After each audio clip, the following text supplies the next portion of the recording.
নমস্কার বন্ধুরা, আমার আরও একটা নতুন এবং মজাদার ভিডিওতে সবাইকে স্বাগত। আজকের এই গল্পটা শুরু হতে চলেছে আর একটা অসাধারণ বাজেট ট্রাভেল বা উইকেন্ড ডেস্টিনেশন বলতে পারে। মাত্র একদিনের ছুটিতে কলকাতা থেকে ঘুরে আসা যায় এমন এক দারুণ পাহাড়, নদী, জঙ্গলে ঘেরা গন্তব্য। এই ভিডিওতে দেখাবো কিভাবে যাবেন, কোন ট্রেনে যাবেন, কিভাবে ঘুরবেন, মোট কত খরচ আর কিভাবে কম বাজেটে পুরো ট্রিপটা উপভোগ করতে পারেন। তাই ভিডিওটা শেষ পর্যন্ত অবশ্যই দেখবেন। ভালো লাগলে একটা লাইক করে যাবেন। চ্যানেলে যদি নতুন হন তো সাবস্ক্রাইব করতে ভুলবেনই না, এবং সাবস্ক্রাইব করার পর নোটিফিকেশান বাটনটা অবশ্যই অন করে দেবেন, যাতে এইরকম ভিডিও ছাড়ার পরই ঠিক সঙ্গে সঙ্গেই আপনারা পেয়ে যান। তো চলুন ভিডিওটি শুরু করা যাক। আজকের আমাদের গন্তব্য হচ্ছে ঝাড়খণ্ডের পূর্ব সিংভূম জেলার এক অপূর্ব প্রাকৃতিক শহর ঘাটশিলা। এখানে কি আছে, কেনই বা যাবে? ঘাটশিলার মানচিত্র বলছে এমন একটি জায়গা যেখানে আপনারা একবারেই পাহাড়, জঙ্গল, নদী, জলপ্রপাত এবং সাহিত্যের এক অপরূপ মেলবন্ধন। যদি মাত্র একদিনের ছুটিতে কোথাও ঘুরতে চান এবং বাজেটের মধ্যে প্রকৃতির কোলে যেতে চান কিছুটা সময় কাটাতে, তাহলে ঘাটশিলা আপনার জন্য একেবারে পারফেক্ট ডেস্টিনেশন। সো কীভাবে যাবেন? আজকের যাত্রা শুরু হচ্ছে হাওড়া স্টেশন থেকে। ঘাটশিলা যাওয়ার জন্য সবচেয়ে জনপ্রিয় ট্রেনগুলির মধ্যে 3টি ট্রেন ঘাটশিলার ওপর থেকে যায়: হাওড়া বারবিল জনশতাব্দী, কেবিজে ইস্পাত এক্সপ্রেস এবং স্টিল এক্সপ্রেস। প্রায় 3.5 থেকে 4 ঘন্টা জার্নি করার পর আপনারা এসে পৌঁছে যাবেন ঘাটশিলা স্টেশন। এবার ঘাটশিলা স্টেশন থেকে বেরিয়ে যদি আপনাদের গ্রুপ কম হয় তাহলে একটা অটো করে নিতে পারেন। যদি আপনাদের গ্রুপ বেশি হয় তাহলে বড় গাড়ি করে নিতে পারেন। তো গাড়ি নিয়ে বেরিয়ে পড়লাম আজকের প্রথম জায়গার উদ্দেশ্যে। আজকের আমাদের প্রথম ডেস্টিনেশন হলো রাতমোহনা। এখানে সুবর্ণরেখা নদী ও খড়কাই নদীর জলধারা মিলিত হয়েছে। বর্ষাকালে নদীর বিশাল জলরাশি আর চারপাশের সবুজ প্রকৃতি এই জায়গাটিকে আরও মনোমুগ্ধকর করে তোলে। সূর্যোদয় কিংবা সূর্যাস্তের সময় এখানে দাঁড়ালে প্রকৃতির এক অন্যরকম শান্তি অনুভব করা যায়। নদীর পাড়ে বসে কিছুক্ষণ কাটালেই শহরের সমস্ত ক্লান্তি মুহূর্তের মধ্যে দূর হয়ে যায়। এবং বলা যায় এখানে নাকি পূর্ণিমার রাতে যদি সেখানে দাঁড়ানো যায়, পুরো সুবর্ণরেখা নদীটা একদম চকচক করে চাঁদের আলোয়। তো যদি চান আপনারা অবশ্যই পূর্ণিমা দেখে প্ল্যান করতে পারেন, যদি একটা দারুণ একটা ভিউ এনজয় করতে চান। এরপর আমরা যে জায়গায় যাব তার সাহিত্য এবং ইতিহাস অন্যতম শ্রেষ্ঠ। কারণ এই যে জায়গাটা দেখাচ্ছি এটি হচ্ছে বিভূতিভূষণ বন্দ্যোপাধ্যায়ের পৈতৃক বাড়ি। পথের পাঁচালী, অপরাজিত, আরণ্যক সহ অসংখ্য কালজয়ী সাহিত্যকর্মের স্রষ্টা জীবনের দীর্ঘ সময় ঘাটশিলায় কাটিয়েছেন।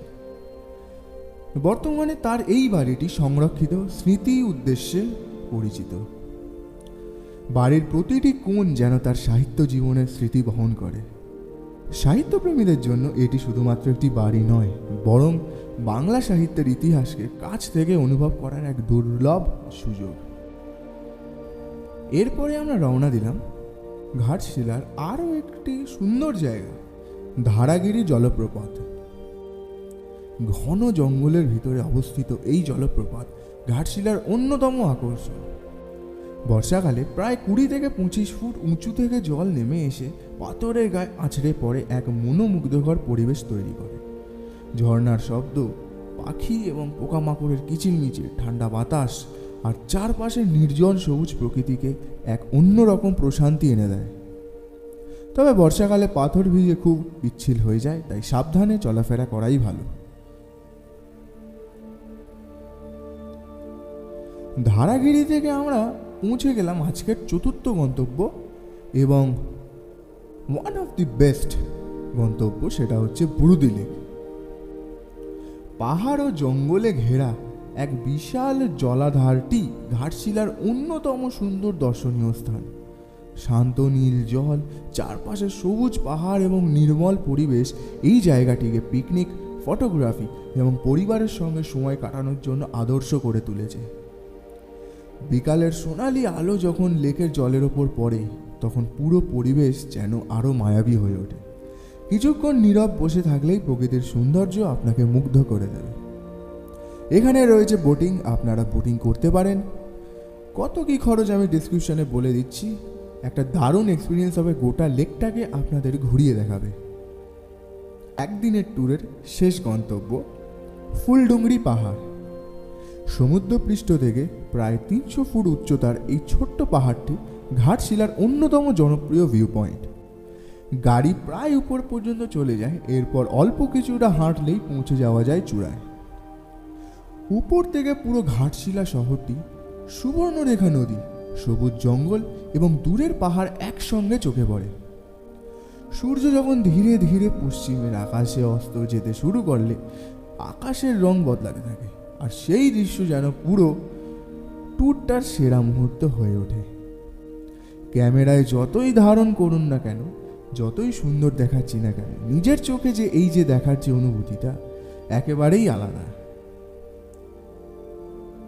ওভারঅল আজকের যে কটা স্পট ঘুরলাম একদম এক একটার থেকে অনবদ্য। এইভাবেই শেষ হলো আমাদের আজকের ঘাটশিলা ভ্রমণ। মাত্র একদিনের ছুটিতে এত সুন্দর পাহাড়, নদী, জলপ্রপাত, সাহিত্য আর প্রকৃতির অপূর্ব মেলবন্ধন খুব কম জায়গায় দেখা যায়। তাই আপনিও যদি কম খরচে একটি শান্ত, সুন্দর এবং স্মরণীয় উইকেন্ড ট্রিপ পরিকল্পনা করে থাকেন, তাহলে ঘাটশিলাকে অবশ্যই আপনার ট্রাভেল লিস্টে প্রথম রাখুন। ভিডিওতে যদি ভালো লেগে থাকে তাহলে তো লাইক করবেনই, বন্ধুদের সঙ্গে শেয়ার করে দেবেন এবং বং ট্রিপ অ্যান্ড বাইটস চ্যানেলটিকে সাবস্ক্রাইব করে পাশে থাকুন। এইভাবেই শেষ হলো আমাদের আজকের ঘাটশিলা ভ্রমণ। মাত্র একদিনের ছুটিতে যে এত সুন্দর পাহাড়, নদী, ঝর্ণা, সাহিত্য এবং প্রকৃতির অপরূপ মেলবন্ধন দেখতে পাবো, আমি না আসলে এখানে জানতে পারতাম না। ঘোরা তো হয়ে গেল, এবার কোথায় এসে থাকবেন? আমরা ছিলাম একদম একটা অ্যাভারেজ বাজেট ফ্রেন্ডলি হোটেলে, জাস্ট থাকার জন্য একটি রাত। সো আমরা যেখানে ছিলাম অধিকারী লজ, যেটি ঘাটশিলা স্টেশন থেকে ওই 1.5 কিলোমিটারের দূরত্বে অবস্থিত। একদমই অ্যাভারেজ, একদমই মোটামুটি আপনাদের চলে যাওয়ার মতন। যদি আরও ভালো একটু জায়গায় থাকতে চান, আমি ডিসক্রিপশানে নাম্বারের লিঙ্ক আমি সব কিছু প্রোভাইড করে দিচ্ছি, আপনারা কন্ট্যাক্ট করে নিতে পারেন। আবার দেখা হবে অন্য কোনো নতুন ভ্রমণ কাহিনী নিয়ে, আবার দেখা হবে অন্য কোনো ভিডিওতে। ততদিন ভালো থাকুন, সুস্থ থাকুন এবং সাপোর্ট করতে থাকুন। দেখা হচ্ছে খুব শীঘ্রই পরের কোনো ভিডিওতে।